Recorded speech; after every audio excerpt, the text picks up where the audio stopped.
Today, I'm going to be talking about how you find your first job and building your network. The first thing I want you to do is think about how you're going to immerse yourself in the industry. You've got your CV and your portfolio, you've finished your course, or maybe you're hopefully listening to this whilst you're doing your course, because that is the best time to start building your network. What you don't want to do is finish your course and go, I have no idea who I'm going to approach and how I'm going to find this job. So I'm going to give you some key points which will hopefully give you some practical tips that you can do on a weekly, monthly, daily basis to really help build your network. So not only can you seek out opportunities, but people can seek out you as well, and potentially even approach you about opportunities as well.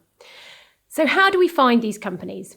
Well, first of all, I want you to go and have a dedicated notebook that is purely for finding work.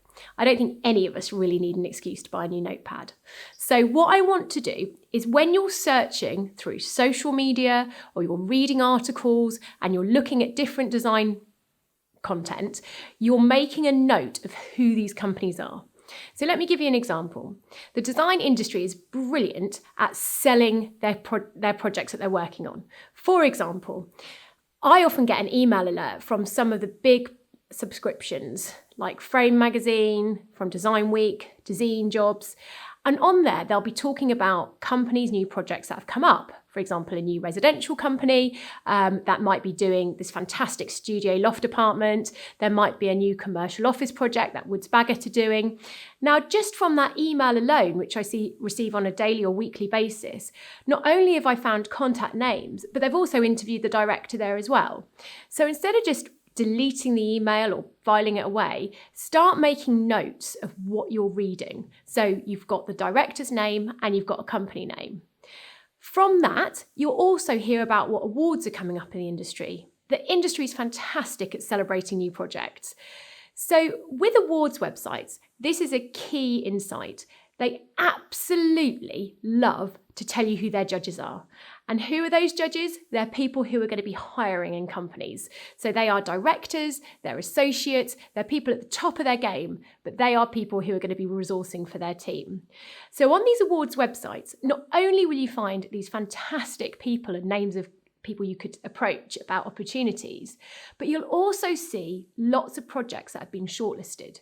So you'll start to understand trends that are coming through the industry. You'll see who've been finalised, again, company names, and start making a note in your notepad. Any companies that are really standing out to you, or any project, or any ideas that you're getting inspired by. Another thing that you could look out for is industry talks. Since the pandemic, so many people have been doing talks online. Now, from that, they will often have quite strong conversational topics. And from that point, you can then listen to these talks and hear what these directors of these top companies are talking about. Not only will it give you insights into trends, but it's showing you which companies are busy, who's doing the forward-thinking designs. It's going to give you ammunition and also ideas to bring to an interview when you go to a company. And also, from all of this, what a lot of people go straight to is the social media with Instagram. Now, that's fine. But if, for example, I turned around to you and I said, name 5 companies that you saw last week from scrolling on your Instagram channel, you'd probably struggle. And this is why this notepad is so important. You're going to have it available so you can start noting down companies that you really like, projects that you like, directors that you like. So you're starting to build this nice directory of all these practices and these people. Now, the one thing with social media I would say is, let me give you an example. You have decided to follow, Studio A, for example. Now, they happen to be looking through who they're following, and they have got a graduate or junior interior designer available. Now, they go onto your profile, and on there they see some nice holiday snaps, you've been out with some friends, a coffee. Now, what about if they went onto your site and they saw some really nice sketching, some mood boards, perhaps some projects that you're inspired by? Wouldn't that perhaps spark some interest? So what I would probably say is if you are approaching or looking at companies online, have two accounts. One that's for you, personal, and one that's representing you as a designer, because you never know, they may then start approaching you and saying, actually, I love that sketch. It's exactly what we do. Would you like to come in for an interview?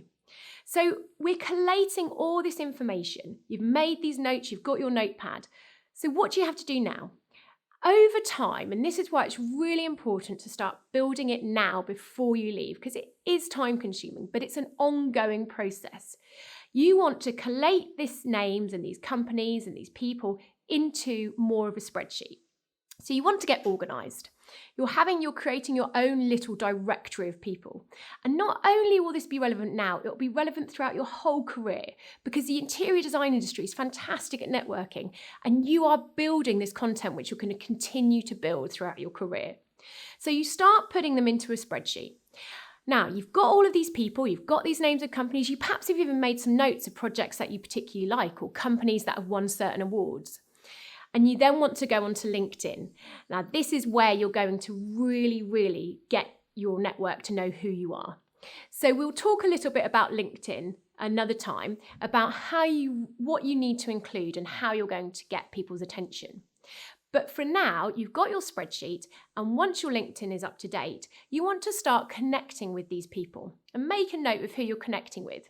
And once you've connected with them, they'll connect back and you're able to message them. You don't have to pay for the premium subscription of LinkedIn in order to do this.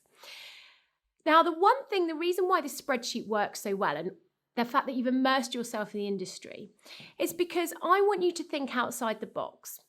When you approach companies about opportunities, now they may or may not be recruiting, but have you ever had a compliment and then not responded to it? One trick I use if I want to get in the door with a company is I'll compliment a project. I'll compliment some of their work. They cannot resist but get back to you. So what I would suggest is you're looking at your spreadsheet and they've perhaps won an award for a really beautiful cocktail project. Perhaps send them a message saying, I've seen this cocktail bar that you've won an award for.